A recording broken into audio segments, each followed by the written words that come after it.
Good morning, Oklahoma, and welcome to Cow-Calf Corner. Our topic this week is Bermudagrass, and specifically the relationship of nitrogen fertilization to Bermudagrass yield.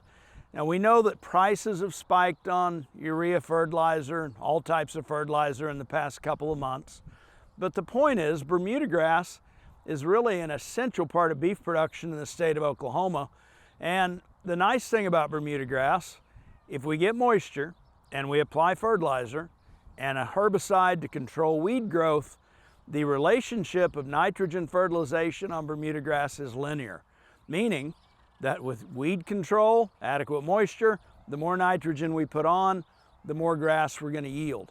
Bermudagrass does a lot of good things for us. It is a sod former. We can put it in pond dams, spillways, but it makes a really good quantity as well as quality of forage for beef production. Now, the chart that you see on the screen at this point shows that linear relationship between nitrogen fertilization and the actual yield of Bermudagrass. That typical sweet spot that we talk about is about 100 pounds of nitrogen per acre that equates to about a 2-ton or about a 4,000 pound dry matter yield of Bermudagrass forage actually produced. As we look at prices, and this morning as we tape, prices in Oklahoma for urea fertilizer are in the mid 800s or somewhere between $800 and $900. If we think about getting 100 pounds of nitrogen per acre on a 4600 product like urea, we're going to be applying a little over 200 pounds of actual product. That means the product alone, we're looking at around $85 to $90 per acre that we have invested in putting that nitrogen fertilizer down. Producers are going to have to put a pencil to this.